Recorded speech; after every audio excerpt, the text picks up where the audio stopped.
Ya, saudara pendengar, di hari ini, di edisi Selasa, 3 Januari 2023 kita akan berbincang-bincang dalam satu tema tentang, nikah lagi tanpa izin istri pertama. Wow, iya. Ini adalah sebuah, sebuah pembicaraan ya yang, cukup, bahkan seru banget gitu, Pak, ya. Iya.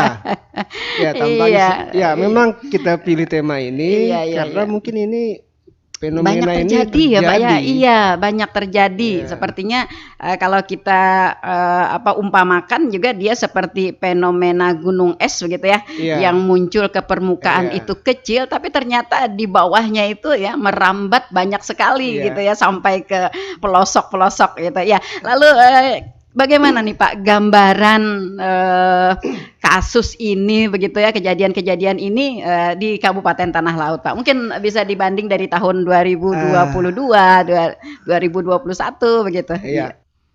Sebelumnya kita buka dengan salah satu kata pengantar bahwa memang di Indonesia yang namanya nikah lagi ya, itu istilah poligami, lebih daripada satu istri.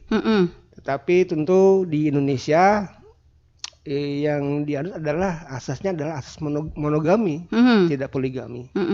Di mana seorang suami hanya boleh menikah dengan satu istri saja.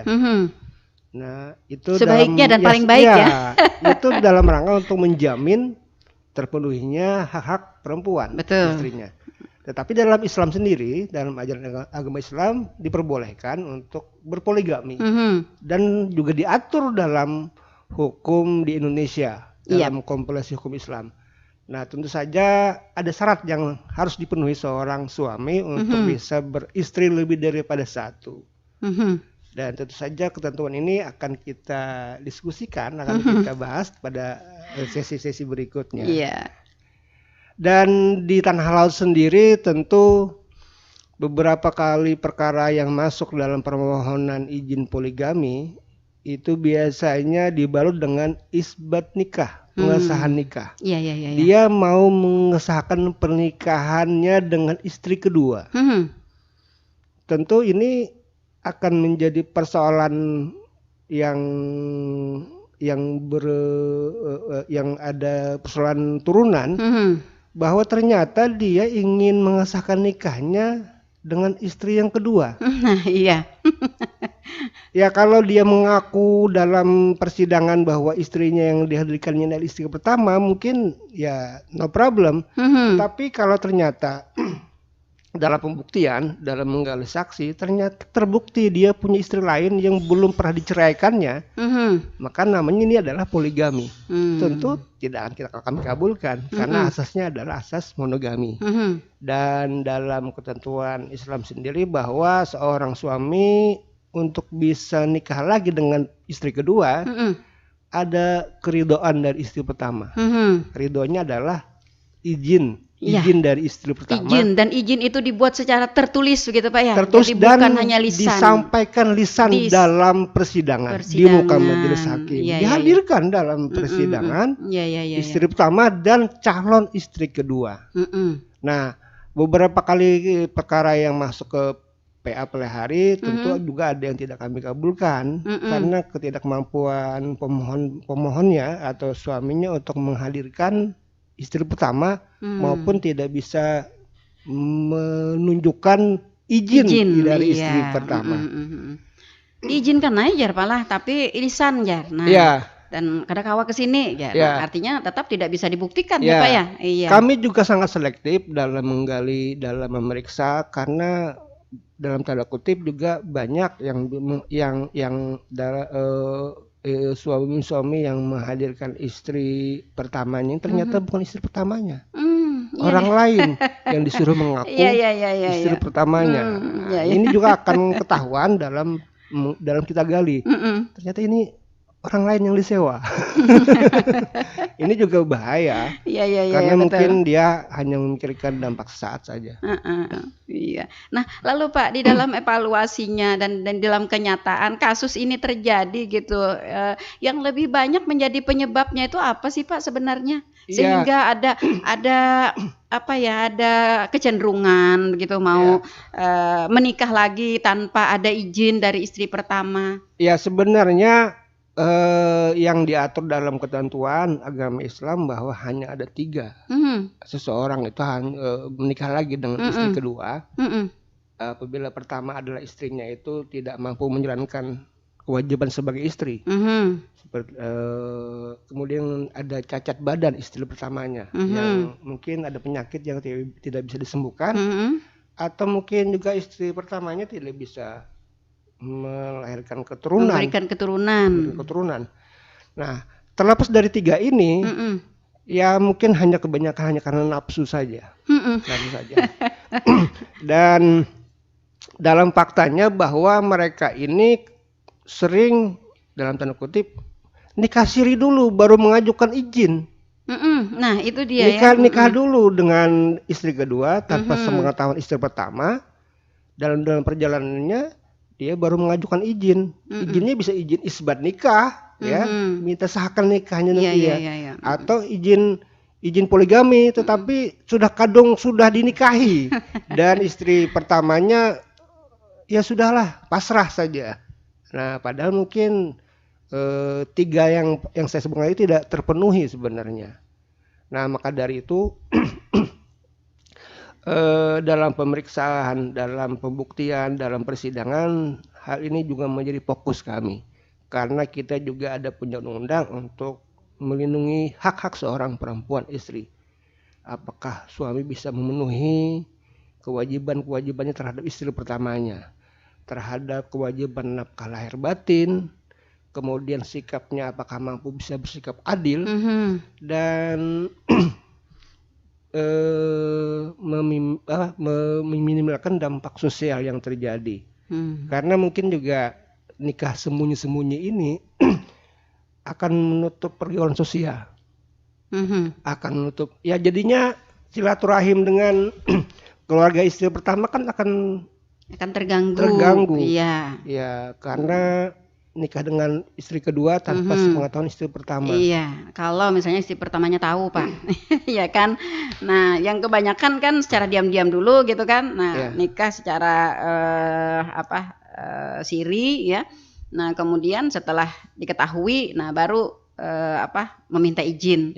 Nah, meminta izin. Nah, dalam kondisi-kondisi seperti ini Pak Marjuki, lalu misalnya akan akan disahkannya melalui isbat begitu ya. Nah, apakah pengadilan agama serta-merta misalnya akan mengabulkan atau ada upaya-upaya lain yang dilakukan dulu oleh pengadilan agama pada dalam hal ini? Karena begini implementasinya begitu ya. Ketika ini nanti akan menjadi begitu mudah dikabulkan begitu kan, akan menjadi sebuah batu loncatan begitu ya. Nah, ini maksud saya. Bagaimana Pak? Tentu dalam sebuah permohonan pengesahan nikah, dari semenjak masa pendaftaran sampai sidangnya itu ada waktu sekitar 21 hari maksimal. Waktu yang panjang ini kami gunakan untuk membuat pengumuman bahwa ini pemohon 1 suami dan pemohon 2 istrinya mengajukan permohonan pengesahan nikah kepada semua orang yang berkepentingan yang terkait dengan pasangan mereka ini, apakah keberatan terhadap pernikahan mereka yang dilaksanakan pada tanggal sekian, bulan sekian, tahun sekian di tempat ini, di desa ini. Kami tunggu selama 14 hari. Ada tidaknya yang keberatan. Itu kita beri waktu jeda 14 hari, masa sanggah kepada masyarakat yang merasa keberatan terhadap pernikahan mereka. Nah, bisa jadi dalam 14 hari itu ada seorang perempuan datang, saya tidak terima keberatan, itu adalah suami saya. Nah, dalam proses persidangannya tentu akan kami cross check, akan kami dibandingkan. Anda mengklaim mendalilkan bahwa Anda mengaku bujangan, istri Anda mengaku bujangan, tapi ternyata ada orang lain yang datang mengaku adalah istri sah saudara. Nah, ini juga akan menjadi persoalan bagi yang bersangkutan untuk memohon supaya dikabulkan. Akan panjang pemeriksaannya. Tapi biasanya mereka ini kalau sudah ketahuan tidak datang dalam persidangan. Tidak datang, tidak berani. Ya karena mungkin nanti istri pertamanya akan datang. Iya, betul. Atau mungkin sebelumnya setelah mengetahui akan mengajukan permohonan isbat nikah, mungkin di rumah juga sudah terjadi pertengkaran, ribut. Iya, sudah jadi perang dunia ya. Iya. Ya, baik para pendengar, di awal kami ingatkan bahwa siaran kami bisa Anda ikuti melalui siaran digital di 102,3, kemudian kita live streaming dan live Facebook di LPPL Radio Tuntung Pandang. Kemudian juga kita menunggu suara pendengar di 0811 5012 304, dan juga bagi Anda yang mungkin nanti akan mengulang kembali pembicaraan kita di pagi hari ini, Anda dapat mengikuti di rekod YouTube ya, rekod YouTube ya. Baik para pendengar, kita kembali ke tema kita di pagi hari ini. Jadi ternyata juga izin seorang suami yang melakukan pernikahan tanpa izin istrinya, ya ada dampaknya. Ada dampaknya. Lalu bagaimana dengan seorang PNS yang nikah tanpa izin istrinya, atau anggota Polri, atau anggota TNI, dan apakah pernikahan siri yang tanpa izin suami istrinya ini bisa dipidana? Itu juga ada aturannya. Ada aturannya. Jadi jangan main-main. Iya, jangan ibaratnya dengan mudah begitu ya Pak, dengan mudah, apalagi kalau bagi kawan-kawan ya para pendengar yang terikat dengan aturan pekerjaan gitu ya, seperti pegawai negeri, ASN, kemudian juga TNI, Polri, ya kemudian juga mungkin ada lembaga-lembaga swasta lainnya juga yang memang mempunyai aturan tentang itu begitu ya. Jadi bukan hanya berdampak kepada rumah tangga berdampak kepada pekerjaan, tetapi juga berdampak pada kedudukan. Betul. Jadi dampaknya itu yang pertama tentu bagi istri pertama dia akan sakit hati lah, jelas. Ya tidak semua seorang perempuan yang mau dan ridho dimadu. Iya, katanya Pak ya, katanya ini katanya hal yang paling menyakitkan dalam dunia ini, nah seperti itu katanya. Iya, hal yang paling menyakitkan kalau misalnya tidak cukup nafkah nafkah lahir, kayak misalnya gaji pas-pasan begitu ya, masih bisa ditoleransi. Artinya kita masih bisa ngukur gitu ya, meskipun makan dengan garam gitu ya. Nah, tapi kalau masih sama-sama saling setia, akan terasa nikmat. Iya. Nah, tapi kalau sudah terjadi poligami, apalagi tanpa izin begitu ya. Nah, ini adalah katanya sih meskipun lauknya itu adalah daging gitu ya, tapi rasanya lewat di tenggorokan ini sakit sekali katanya Pak, seperti duri begitu. Ada beberapa yang kita bisa lihat di media sosial maupun di televisi sendiri bahwa seorang rintihan seorang istri. Kita tahan dulu Pak, ada suara pendengar. Iya.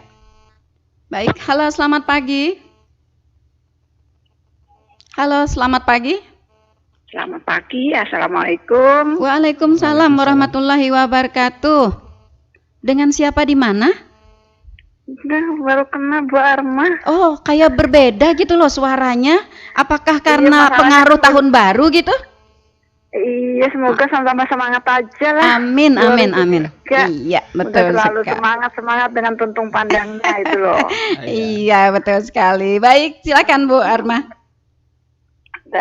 Yang ditanyakan mungkin ya apa saja kali yang ditanyakan Ibu Daneli lah. Iya. Ada itu orang suami istri dan suaminya itu punya istri ya, dibilang gelap ya enggak, sudah terlanjur itu sudah jadi baru tahu istri.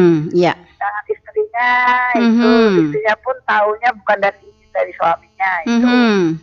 Dan suaminya sampai tiga itu punya suami. Dan istrinya kan setiap istri mungkin marah tuh. Iya. Apakah itu tuh si istri tuh kalau marah selalu marah gitu ini apakah dosa? Dan sering si laki yang suami itu sering cerai aja, aku cerai, tapi enggak juga. Itu gimana itu, apakah istri selalu melawan dengan suaminya dosa? Atau gimana dengan suaminya terlalu begitu dengan istrinya gitu loh. Oke. Nah, itu. Oh, makasih Bunda. Sama siapa itu sama Bapak? Sama Pak Marjuki. Iya, Pak Marjuki yang ganteng. Sangat Bunda. Oke, amin. Iya, betul sekali. Oke, makasih Bu Arma. Makasih juga Bunda Nelly. Assalamualaikum. Waalaikumsalam warahmatullahi wabarakatuh. Ini memang akan terjadi seperti ini begitu Pak. Nah, yang mungkin memang lebih banyak juga siasatnya nih seperti ini. Jadi secara diam-diam dulu gitu kan. Sudah lama bahkan ada yang sudah punya keturunan begitu ya, baru diketahui oleh istri pertama. Nah, istri pertama tentu seperti yang Lun sampaikan tadi kan paling sakit sudah kejadian di dunia ini adalah itu gitu ya. Merasa diduakan gitu ya, merasa diduakan. Ya. Nah, lalu katanya Bu Armah ketika istri pertama ini tahu, nah tentu dia akan marah, pasti akan marah, tidak melaksanakan kewajiban, tidak menegur dan sebagainya. Nah, di dalam agama nih bagaimana hukumnya gitu Pak? Apakah dosa atau apa gitu? Nah, tentu saja dampaknya riak-riaknya sudah setelah mengetahui suaminya nikah lagi dengan orang lain, sakit hati, tapi bereaksi terhadap peristiwa ini dengan marah-marah, itu mungkin meluapkan isi hatinya istrinya terhadap perbuatan suaminya yang tidak diinginkannya. Tetapi ya marah di sini mungkin dalam tanda kutip yang masih bisa ditoleransi.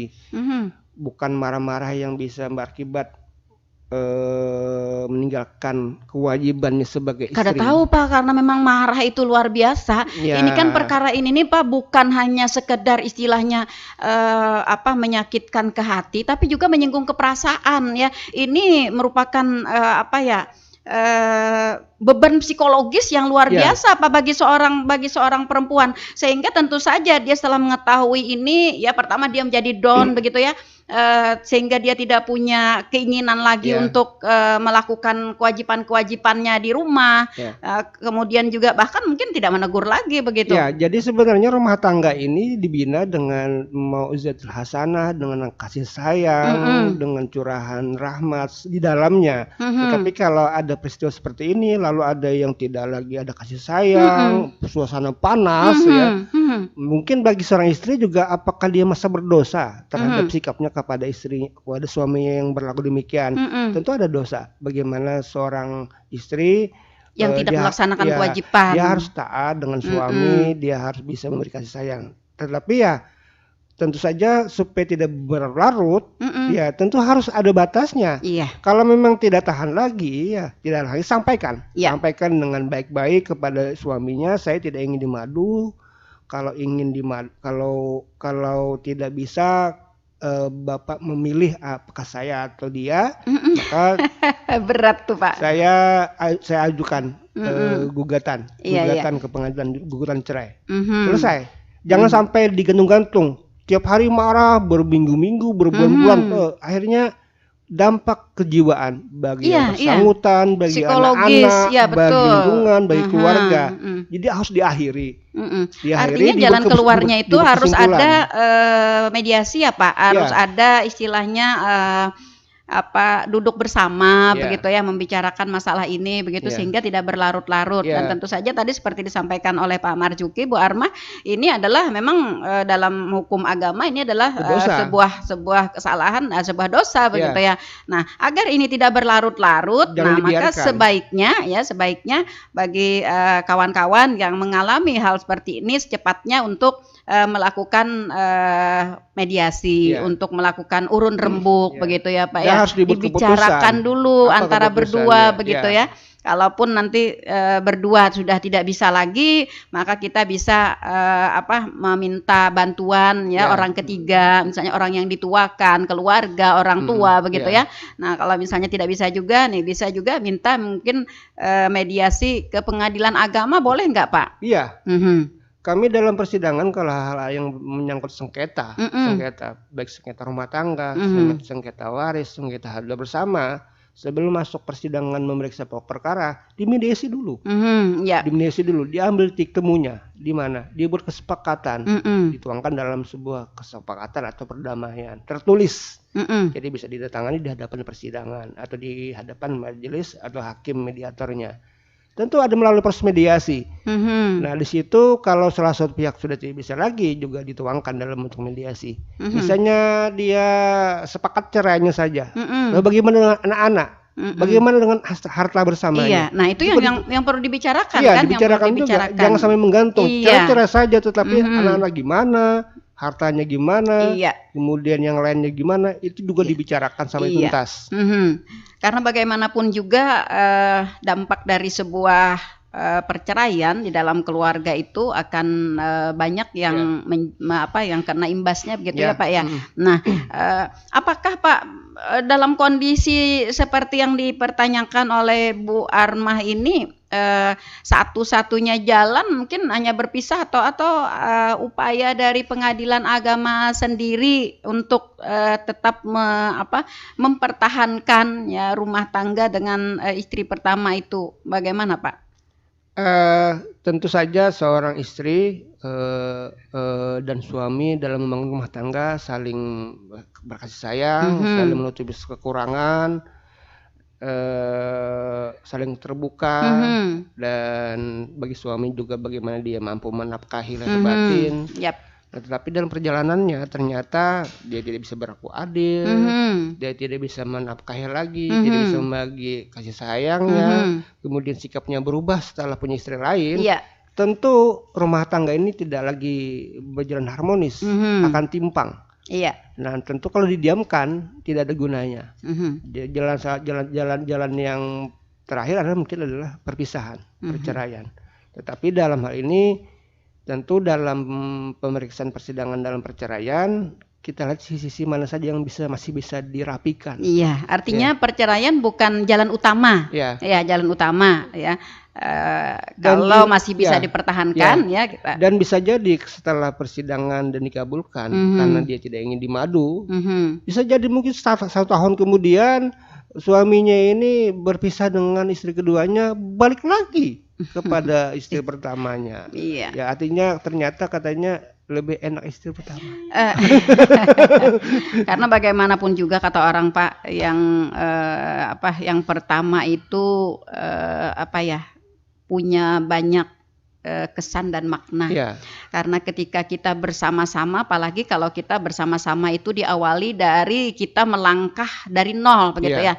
Nah, sampai kita mempunyai berbagai kehidupan begitu. Nah, bukan hanya kita bangga terhadap apa yang kita capai, tapi proses kita mencapai ini Pak yang tidak bisa diukur dengan dengan harta benda begitu ya, dengan apa begitu. Nah, seperti itu sih sebenarnya yang di tengah harus menjadi pertimbangan ya. Di tengah masalah sendiri fenomena ini banyak terjadi. Artinya dari awal nikah mulai dari nol usaha, dari tidak ada punya apa-apa, berjuang hingga mungkin punya kelebihan dan lebih mampu dari orang lain. Setelah punya kelebihan berpikirlah. Masing-masing sibuk dengan dunianya masing-masing. Suaminya ada bisnis, istrinya ada bisnis, tidak jarang ketemu lagi di rumah, bahkan mungkin tidak lagi tidur sekamar karena sibuk.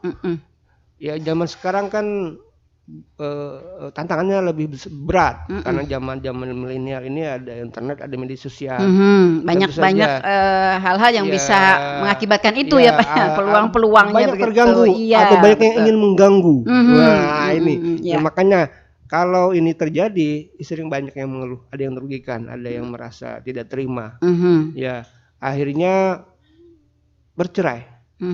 Aset yang luar biasa banyak dibagi. Yang sebenarnya dampaknya tidak hanya bagi yang bersangkutan, tapi juga bagi anak-anak. Bagi keluarga, bagi lingkungan juga ya. Bahkan mungkin bagi banyak orang ya yang mungkin kita tidak menyadarinya begitu ya, tidak menyadarinya. Ada satu usaha yang punya banyak karyawan, tetapi setelah bercerai dengan istrinya, nah itu dia, iya. Nah artinya kan bagaimana, jadi menganggur, jadi banyak dampak sosial, tidak punya pekerjaan lagi. Nah ya itu tanpa disadari mungkin ya bagi orang banyak juga. Nah lalu Pak, dalam hal misalnya setelah mengetahui suaminya menikah lagi ya, nah istri pertama tentu tidak ingin dimadu begitu ya. Nah, dia ingin minta cerai tetapi si suami tidak mau mencerai. Nah, apakah dalam kondisi seperti ini permintaan isbat dari si suami dapat dikabulkan oleh pengadilan agama, Pak? Ya.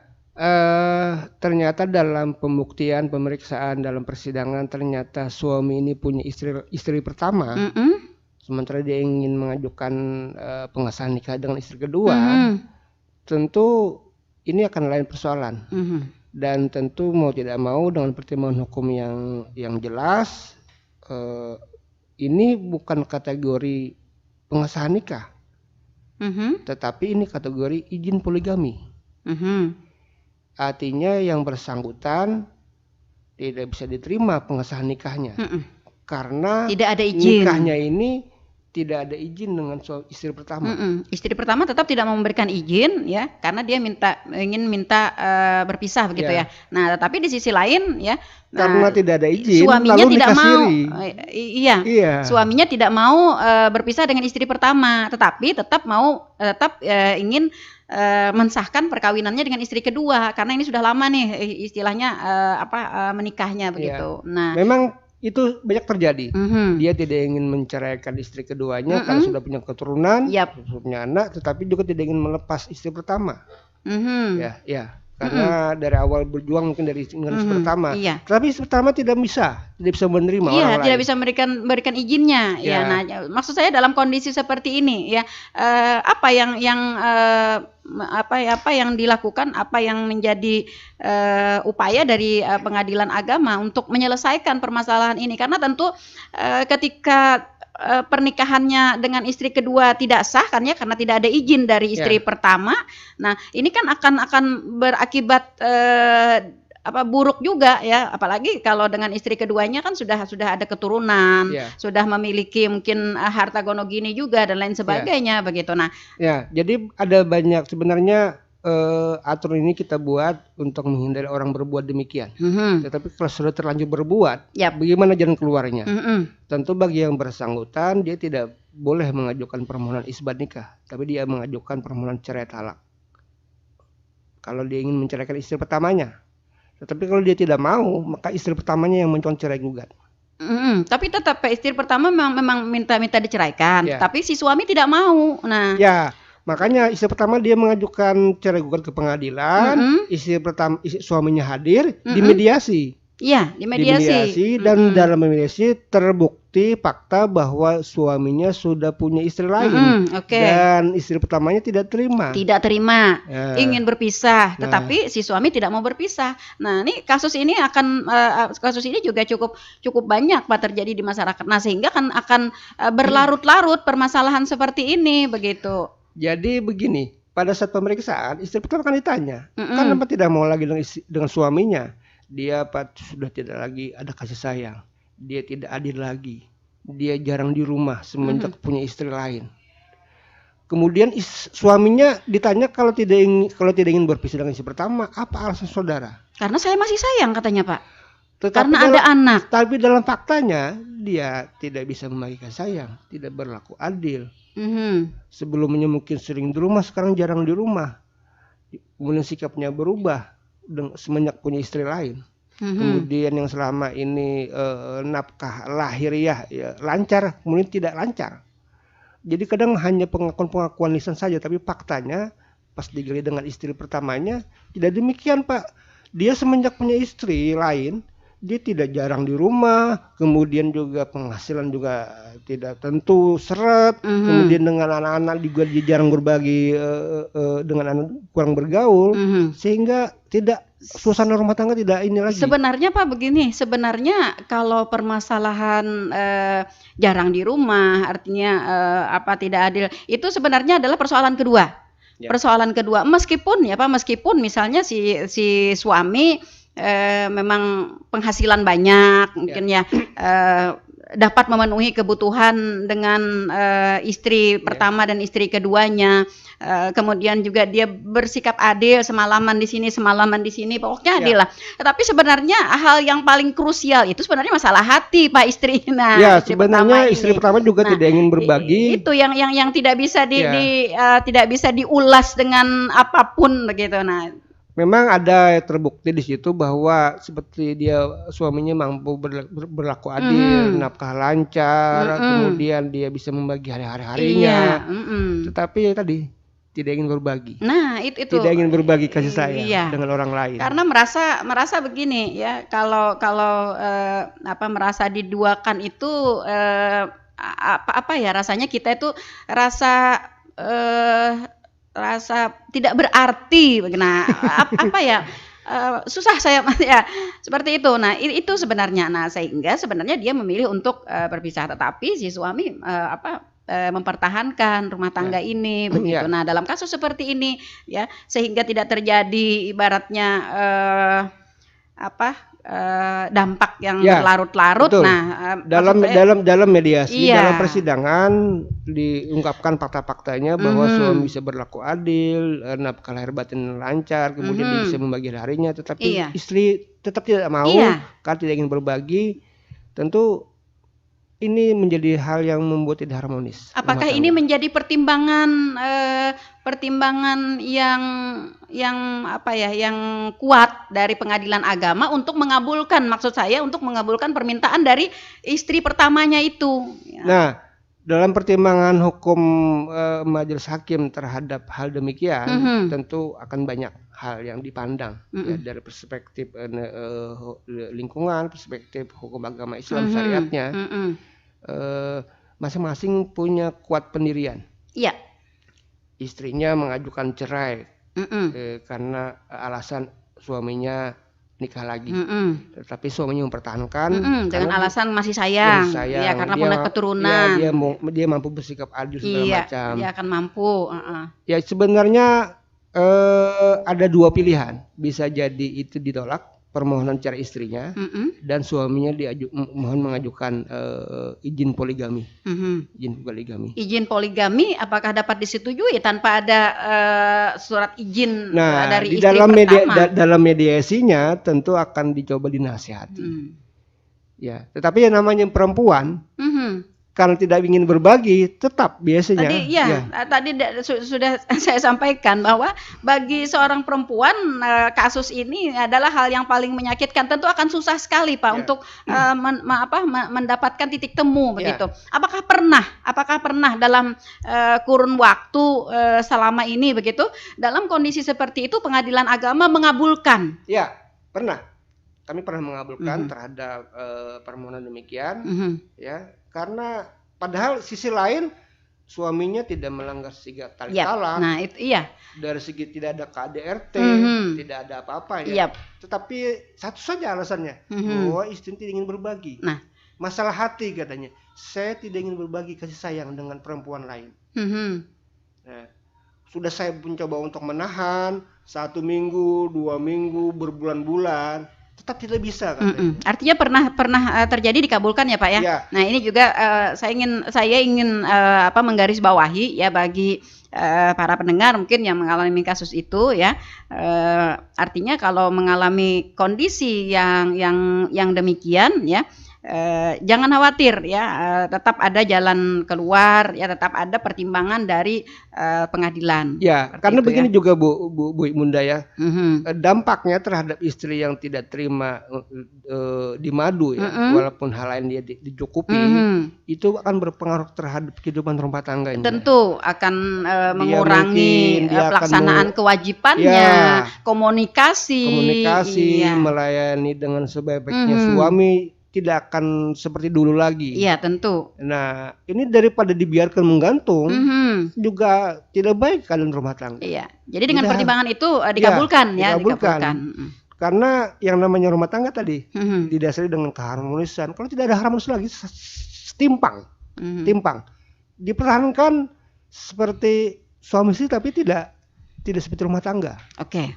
Baik Pak, ini misalnya adakah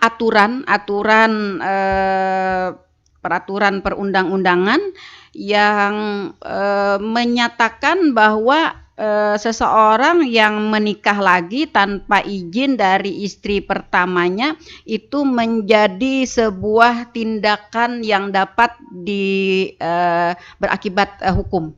Ya, tentu.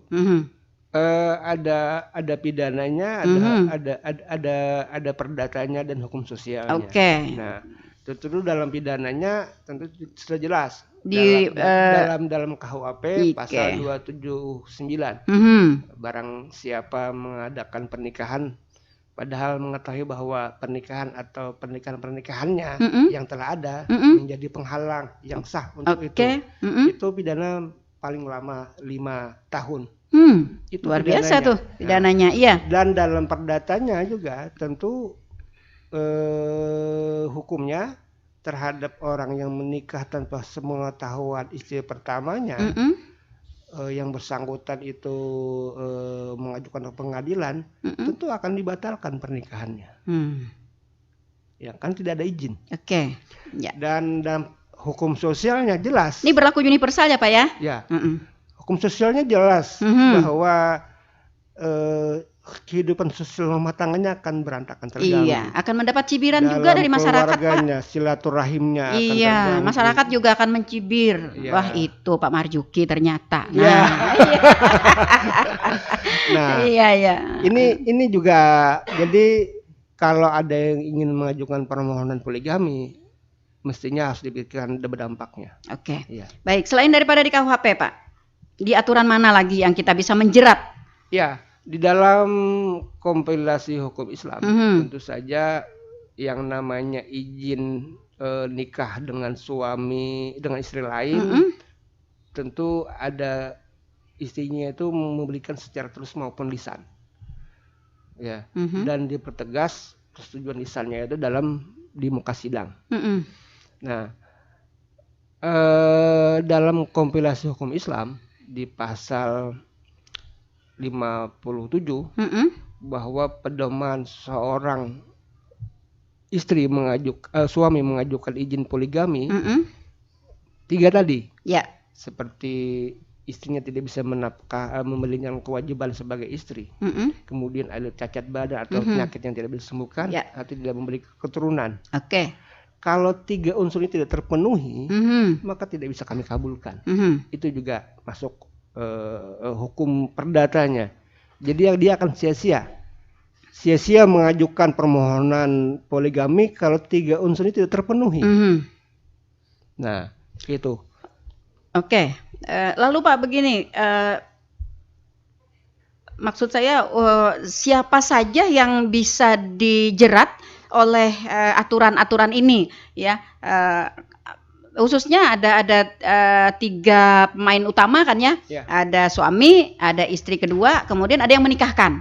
Nah itu, ini bagaimana penjelasannya nih Pak? Yang bisa dijerat ini si suami akibatnya di mana? Si istri kedua bisa dijeratnya dengan apa? Kemudian yang menikahkan nih? Ya, ada kasus yang pernah dulu viral ya, seorang pengusaha tambang, tidak sebut namanya, dia nikah lagi di daerah lain atas pengetahuan istri pertamanya. Istri pertamanya tidak terima dan melapor ke polisi.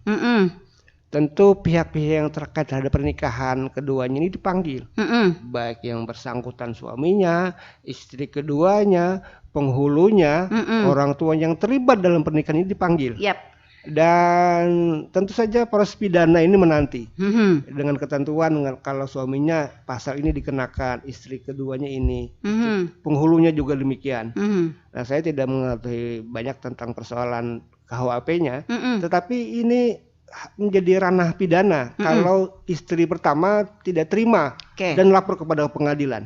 Nah, tentu lapor kepada kepolisian, akan diperiksa. Jadi pernah ada kepala KUA dipanggil kepolisian karena menikahkan orang lain, padahal orang itu punya istri sebelumnya. Tentu dia ya repot juga kalau dipanggil kepolisian. Iya. Akan diperiksa, akan di BAP. Tetapi begini, tentu dia ada kewajiban untuk mempasah. Mempasah itu dianulir, dia menikahkan. Artinya tidak jadi saya menikahkan saudara dengan perempuan itu karena saudara ternyata punya istri lain. Ditarik buku nikahnya. Iya. Karena ketidaktahuan mungkin ya Pak ya, ketidaktahuan dari yang menikahkan, artinya setelah terbongkar itu bisa dianulir bisa dianulir. Dan ternyata juga bahwa pernikahan siri tersebut kalau sudah ketahuan, tentu akan banyak terjadi upaya untuk menutupi, akan terjadi bohong-bohong terus. Begini contohnya, dia mengaku datang ke suatu tempat bujangan, bujangan pada maksud itu sudah tidak benar. Kemudian dinikahkanlah. Ternyata beberapa waktu kemudian ada istri pertama yang tidak terima. Tentu akan adu argumen, bukan itu sudah saya ceraikan, akan terus berupaya menutupi, mempertahankan. Tapi titiknya adalah bahwa jangan coba-coba untuk berbohong menikah lagi. Kalau mau poligami resmi, ajukan ke pengadilan. Sudah ada izin pengadilan, istri pertamanya mengizinkan, istri calonnya dihadirkan, dan kami kabulkan, baru KUA menikahkan. Ya, saya ingin menekankan Pak, ya kepada para pendengar nih dampak yang tadi dikenakan dalam pasal pidana, meskipun ini adalah delik aduan ya Pak, delik aduan ya, tetapi ancaman pidananya itu sudah luar biasa begitu ya. Nah ini juga harus menjadi perhatian ya, dan ancaman pidana ini dapat dikenakan kepada pihak-pihak yang terkait kan Pak ya. Betul. Nah artinya baik bagi suami, baik bagi istri, kemudian bagi yang menikahkan dan juga bagi orang-orang yang terlibat di sana begitu. Nah, ini yang perlu mendapatkan perhatian dari kita bersama ya, sehingga saya ingin ini benar-benar dipahami oleh masyarakat kita agar jangan sampai melakukan hal-hal yang tidak mendapat izin ini begitu. Nah, seperti itu. Sebenarnya istri kedua itu juga kalau dalam pidana itu mungkin jadi pihak yang dikorbankan. Dikorbankan sebenarnya. Istri kedua ya? Setelah dilaporkan. Kalau ternyata mungkin yang bersangkutan tidak tahu, tetapi kalau dia tahu, nah mungkin ini kan perlu. Ini perlu. Kemudian seperti yang menikahkan penghulu, dia tidak tahu, tetap kena karena dia lalai. Karena dia lalai, tidak melakukan penelitian ya. Karena di dalam aturannya ya. Yang menikahkan ini harus melakukan tahapan-tahapan, diperiksa dulu. Betul. Administrasinya, faktanya bagaimana. Oke. Nah dampak berikutnya Pak, pada saat pernikahan itu dianulir, ya seperti yang tadi Bapak sampaikan, padahal sudah dinikahkan, ibaratnya anggaplah cukup lama, misalnya sudah 4 atau 5 tahun begitu. Nah pada saat dianulir, lalu kedudukan hukum, apalagi kalau misalnya sudah punya keturunan, kedudukan dari perkawinan sebelumnya sebelum dianulir itu seperti apa Pak? Kan tadi tidak ada surat menyuratnya, tidak ada apanya. Nah. Ya, memang di dalam agama kita, agama Islam, bahwa nikah seorang laki-laki dengan perempuan tidak mempersyaratkan menghadirkan istri pertama. Yang penting ada mempelai pria, mempelai wanita, ada saksi, ada saksi, ada yang menikahkan, ada walinya, ya. Jadi sah saja, akadnya sah saja secara agama Islam. Tetapi karena kita menganut asas monogami, tidak poligami, tentu turunannya adalah bagaimana dengan anak-anaknya. Kalau ini ternyata tidak dibatalkan pernikahannya. Tentu bagi seorang istri kedua, dia akan mengajukan permohonan asal usul anak terhadap anak-anaknya supaya jelas statusnya bahwa dia pernah nikah, ini bapaknya, ini anak-anaknya ke pengadilan agama. Jadi masih ada, jadi ada status hukum anak-anak dari pernikahan yang kedua ini akan terlindungi secara hukum. Iya. Nah, artinya ya ini akan berdampak cukup panjang ya terhadap kondisi-kondisi seperti ini ya, khususnya pada aturan-aturan hukum negara ya Pak ya. Aturan-aturan hukum negara, meskipun tadi disampaikan kalau secara agama sah-sah saja begitu, tapi aturan-aturan hukum negara. Maksud saya begini, agar ini menjadi perhatian ya, menjadi perhatian bagi kita semua begitu ya, bagi orang-orang mungkin yang akan melakukan, kemudian juga orang yang mengetahui begitu ya, mengetahui akan terjadi hal seperti ini, berupaya untuk dapat meluruskan. Jadi begini, kita ini kan sekarang zamannya zaman teknologi ya, media sosial, internet ya. Jadi sebenarnya pernikahan-pernikahan yang tidak diketahui oleh istri pertama ini akan susah ditutupi, karena cepat ketahuan. Karena zaman sekarang lain seperti yang zaman dulu kan, mungkin alasan suaminya bekerja berbulan-bulan baru balik, ternyata di tempat yang jauh begitu ya. Tidak ada lost komunikasi, setahun baru balik misalnya. Sekarang tidak bisa ditutupi lagi. Akan cepat ya. Akan cepat ketahuan. Yang idealnya adalah bahwa izin beristri lagi ini jangan dinikahi dulu. Ya. Bagaimana itu? Suaminya bicara kepada istri pertamanya, Ibu saya mau nikah lagi. Pasti nggak mau Pak. Saya kalau bicara seperti itu saya ambilkan parang. Bukan begitu Bu. Begini. Karena istri pertamanya tidak bisa memberi keturunan.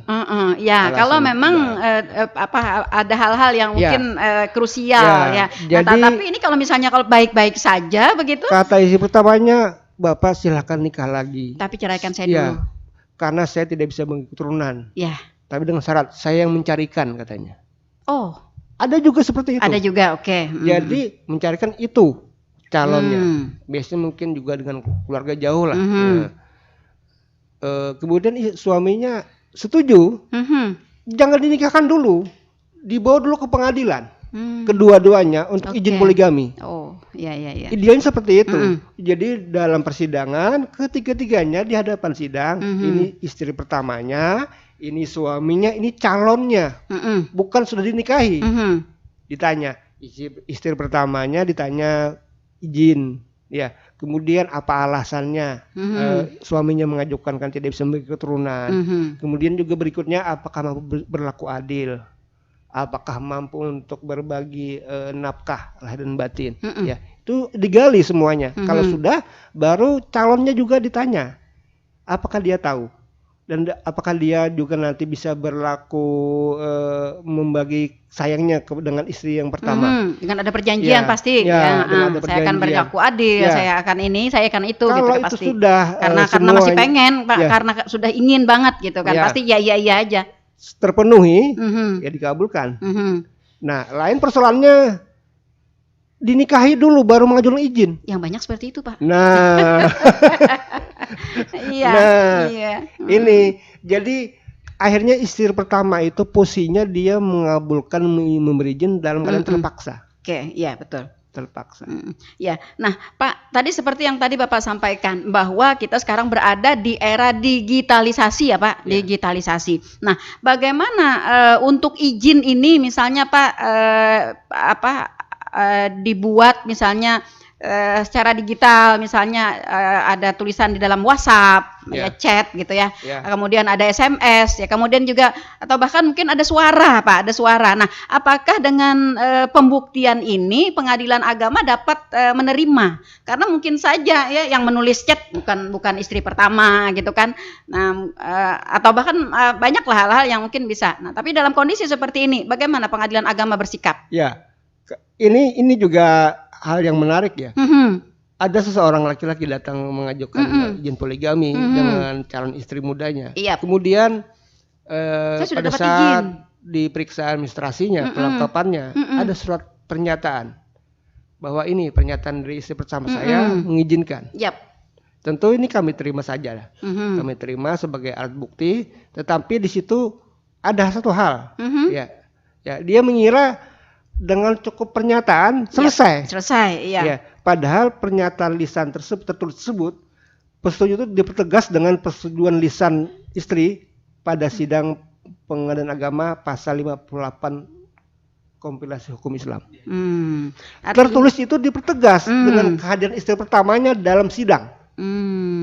Jadi dalam sidang pertama ternyata istri pertama yang tidak hadir oleh majelis ditunda. Alasan tolong panggil istri pertama untuk kita mengkonfrontir pernyataannya betul nggak ini tanda tangan dia. Dihadirkan. Dan biasanya kalau yang ada yang berbohong, sidang berikutnya tidak hadir lagi. Tidak hadir lagi. Ya, kalau benar-benar hadir istri pertamanya, oleh jurusita diperintahkan tolong panggil istri pertamanya di alamatnya. Disuruh wajib hadir karena majelis hakim perlu mengkonfrontir pernyataan istri pertamanya memberi izin. Betul nggak?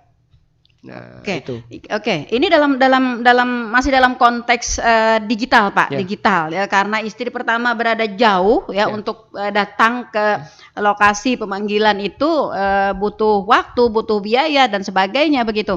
Nah, lalu ini tadi misalnya ada pesan suara misalnya atau pas ditelepon gitu loh, ditelepon atau di apa sih sekarang Zoom misalnya atau video call begitu. Nah, apakah hal-hal seperti ini juga dapat diterima maksud saya oleh pengadilan? Sebenarnya zaman sekarang itu sah-sah saja ya, karena bagian dari pembuktian, tetapi aturannya belum sampai ke sana.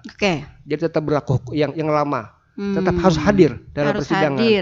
Karena dalam pertimbangan majelis hakim sendiri dalam bentuk suara yang disimpan ya, direkam atau dalam bentuk Zoom ya, audio atau audio visual, itu juga memungkinkan orang lain. Nah itu dia, itu yang saya maksud tadi ya. Tapi juga seperti pernyataan dalam bentuk WhatsApp tuh ya, ini ada screenshotnya, dia mengizinkan. Itu juga tidak jadi alat bukti yang sempurna. Karena bukan suatu pernyataan, hanya bahasa yang mengizinkan. Siapa tahu yang nulis kan orang lain begitu ya. Nah, maksud saya begini, Pak, artinya persyaratan seperti ini meskipun kita dalam era digitalisasi tetap ini harus mendapat analisa yang lebih mendalam lagi maksudnya. Jadi jangan sampai ini nanti era digitalisasi ini dipergunakan sebagai sebuah sarana mempermudah. Nah, itu yang ingin saya tekankan. Seperti pernah ada kasus perceraian, bukan kasus poligami, bahwa istrinya mengajukan alat bukti tertulis dalam bentuk screenshot kata-kata suaminya ya di WhatsApp itu ya. Kemudian ada foto-foto, ada apa.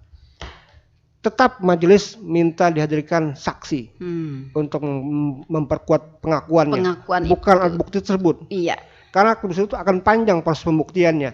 Kita perlu pembuktian dengan ahli digital forensik. Betul. Dan di Kalsel yang hanya ada ahli digital forensik adalah di Polda Kalimantan Selatan. Tentu ada biaya. Ada biaya, makan waktu juga ya. Berapa banyak nih antriannya gitu yang pemeriksaan juga panjang. Betul nggak ini? Itu akan dibawa ke lab. Perlu waktu lagi. Sementara asas persidangan harus cepat, sederhana, dan biaya ringan. Ya. Jadi kalau ini gara-gara ini aja ahli digital forensik minta 2 minggu katanya. Kami memeriksa ini dulu, betul nggak ini? Nanti baru akan keluar rekomendasinya. Juga yang bersangkutan juga hadir ke persidangan ahlinya, menerangkan dari hasil penelitiannya terhadap alat bukti tersebut. Juga akan panjang sebenarnya. Makanya kadang supaya cepat, majelis akan memanggil, kalau Anda mengaku ini betul adalah dalam bentuk WhatsApp ini betul, tolong hadirkan saksi. Kalau hari ini tidak bisa, kita tunda ke minggu depan. 2 orang saksi yang mengetahui pengakuan saudara ini bahwa suami saudara begini. Jadi sebenarnya alat bukti tersebut diterima saja, tapi tidak sempurna kedudukannya. Yap. Ya, jadi harus ada upaya-upaya lain ya Pak.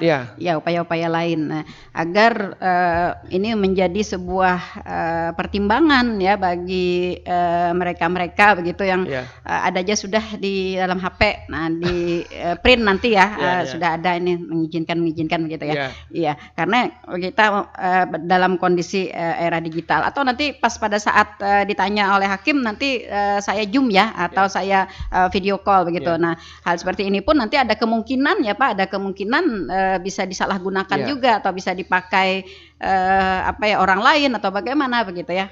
Ada juga kasus yang pembuktian secara tertulisnya minim. Iya. Dan saksinya tidak tahu orang. Saksi tetangga, keluarga tidak mengetahui. Ya. Jadi ditunda terus sampai cari ada yang mengetahui. Hanya ada satu katanya yang mengetahui, adalah ibu kandung saya, karena dalam serumah, tinggal serumah.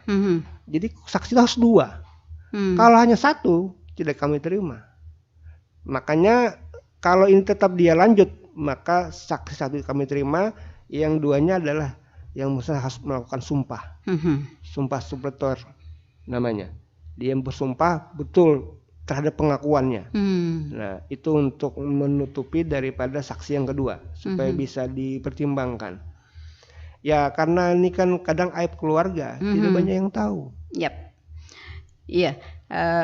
Oke. Ini permasalahan ini sebenarnya kita tadi bicaranya pada satu sisi ya Pak ya, pada satu sisi. Nah, karena tidak ada izin istri pertama ya. Nah, sebenarnya dampak yang ditimbulkan itu sebenarnya pada 2 sisi.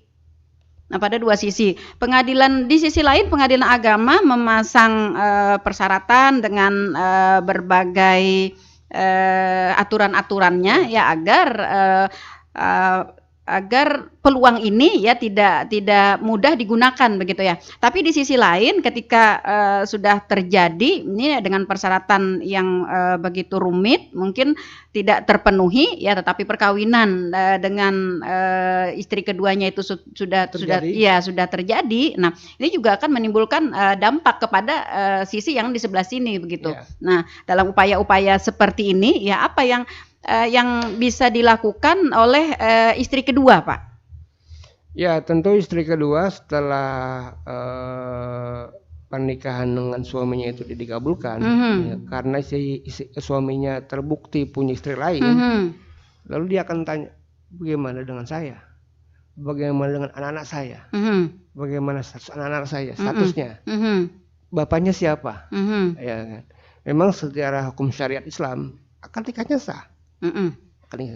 Maka untuk menjamin kedudukan hukum anak-anak dari suami pernikahan kedua ini, maka ibunya ini mengajukan permohonan asal usul anak. Iya, mengajukan permohonannya ke pengadilan agama ya, Betul. Pak. Oke, nanti akan keluar surat keputusan ya dari ketua pengadilan. Yang keputusan dari ketua majelis, dari majelis hakim, bahwa yang namanya anak ini adalah anak dari hasil perkawinan siri ya, antara si Anda. Iya. Jadi bisa menjadi dasar untuk penerbitan akta kelahiran, buat KTP, untuk persyaratan-persyaratan lain secara hukum negara begitu. Nah, lalu dalam konteks seperti ini juga ya, dalam konteks seperti ini berkaitan dengan aturan di dalam KUHP juga. Apakah istri kedua juga dapat diterima untuk mengadukan secara hukum terhadap suaminya yang mungkin kemarin bepadahnya itu tidak punya istri pertama. Nah, karena ini masuk delik aduan, ini pidana, maka ada pemalsuan keterangan. Yap. Jadi yang bersangkutan silakan kalau ingin mengapun kepada kepolisian, ya, bahwa ternyata laki-laki ini berbohong kepada saya. Iya. Maksud saya begini Pak, agar dua orang perempuan yang memang sama-sama dirugikan secara lahir batin ya, secara lahir batin begitu, susah saya menyebutnya karena ini menyeluruh begitu. Iya. Ini artinya mereka masih mempunyai hak dilindungi oleh aturan perundang-undangan. Nah, seperti itu ya tadi KUHP di pasal 279. Baik istri muda yang istri kedua yang mungkin tidak mengetahui, tidak disampaikan oleh suaminya waktu menikah bahwa dia punya istri pertama ya. Nah, bisa mengadukan ataupun juga istri pertama yang ternyata suaminya tidak minta izin gitu ya, tidak minta izin menikah. Kalau istri pertamanya mungkin masih kuat karena dia ada punya buku nikah, kutipan buku nikah. Dia secara administratif terlindungi secara hukum ya. Tetapi istri kedua. Nah, ini yang tadi pengen. Nah, ini yang pengen saya pertanyakan. Nikah siri ini, ya tentu lemah kedudukannya. Iya, lemah kedudukannya. Bagaimana dia dapat dia nikah itu dengan buku nikah? Karena ini kan nikah siri. Iya. Bisa saja suaminya laki-laki itu mengaku saya tidak pernah menikahi kok. Iya kan? Oke. Iya. Suara pendengar, halo selamat pagi.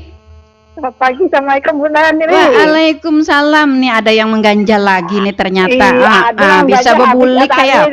Bapak tadi kan ada yang jadi Mas Adi takon-takon Bunda. Oke, apa nih? Oke, silakan. Tadi kan ada kalau yang istri yang tua mengizinkan, terus dibawa ke pengadilan, sudah akur, pokoknya akur lah itu kan tadi Bapak. Apakah itu sudah akur sama istri tua tuh kalau dinikahkan di kantor pengadilan tuh, apakah istri tua mudanya tuh dapat surat nikah juga? Oke. Baik. Itu takon itu aja Bunda. Oke deh Bu Arma, terima kasih. Terima kasih ya Bunda lah, maaf Bunda. Oke. Ayo, makasih banyak. Assalamualaikum. Waalaikumsalam warahmatullahi wabarakatuh. Nah, itu tadi Pak, ketika sudah diizinkan gitu ya. Nah, pertanyaannya dari Bu Arma, apakah istri kedua tadi dapat surat nikah? Sama kedudukannya dengan istri pertama. Iya, karena dia mendapat izin ya. Jadi sudah sesuai dengan jalur hukum yang berlaku begitu. Jadi setelah dikabulkan oleh pengadilan agama, kemudian ditunggu akan keluar salinan penetapan dari pengadilan agama keputusannya bahwa diizinkan, maka surat salinan keputusan ini dibawa kepada KUA yang mewilayahi tempat tinggal mereka untuk diterbitkan buku nikah kedua dengan perlikannya yang kedua. Dapat buku nikah juga. Istri dapat Bu Arma, jangan khawatir ya, asal ada izin. Nah, persoalannya tadi minta izinnya itu ya, yang bisa parang panjang ya. Arit bisa ya, bahkan bisa cangkul tuh. Bukan parang panjang, piring terbang. Kalau piring terbang sudah ya, nah sudah iya seperti itu ya. Ya, baik para pendengar, permasalahan yang kita bicarakan sebenarnya pada hari ini cukup rumit ya. Saya sampai agak susah nih mau ngambilnya nih kemana gitu, karena selaku perempuan kita tentu akan dapat merasakan dari terjadinya kasus dari tema yang kita bicarakan ini.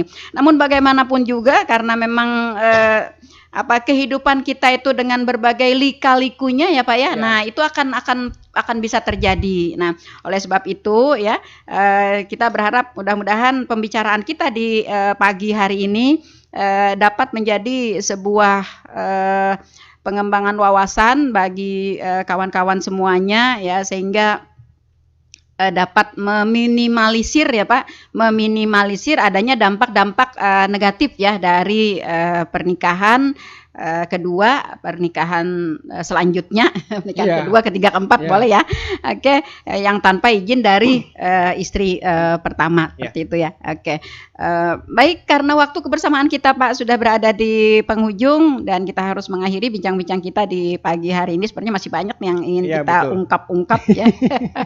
Karena ini bicara soal hati, bicara soal rasa ya, bicara soal kehormatan Pak. Iya, itu yang harga diri. Nah, harga diri itu yang lebih penting sebenarnya. Namun sayang sekali para pendengar, waktu kebersamaan kita sudah berada di penghujung dan itu tandanya kita harus mengakhiri bincang-bincang kita di pagi hari ini. Dan terakhir Pak Marjuki sebagai closingnya nih. Ya baik, jika pernikahan atau poligami dengan istri dengan pernikahan berikutnya itu tidak dilakukan suami tanpa mengikuti aturan dan izin dari istri pertamanya, maka tentu perhatian seorang suami berbagi kasih sayang untuk keluarganya yang lain tidak menutup kemungkinan meninggalkan rasa kecewa dan kecemburuan dari istri pertamanya dan anak-anak.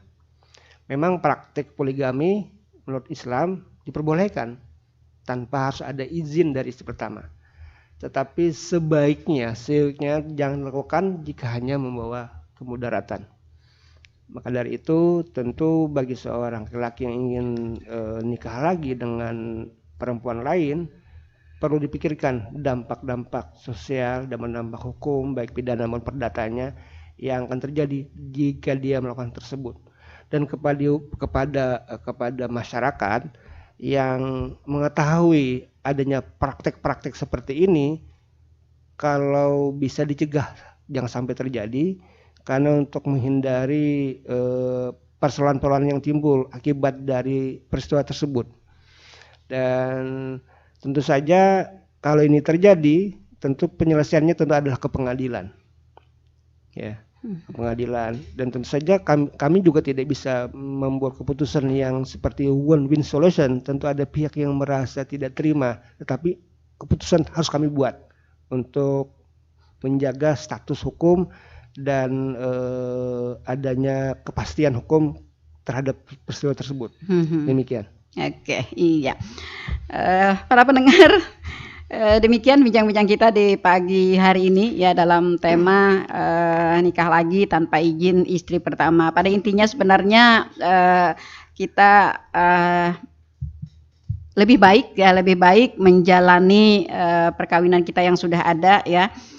Meskipun misalnya ada lika-likunya, jadikanlah itu sebagai sebuah proses pendewasaan ya untuk menjadikan kita akan lebih baik. Nah, kemudian jika pun terjadi permasalahan, maka sebaiknya harus dibicarakan dengan sebaik-baiknya, begitu ya Pak ya. Nah, yang lebih penting juga adalah ikutilah aturan-aturan hukum yang berlaku. Betul. Sehingga kita tidak mengalami berbagai permasalahan.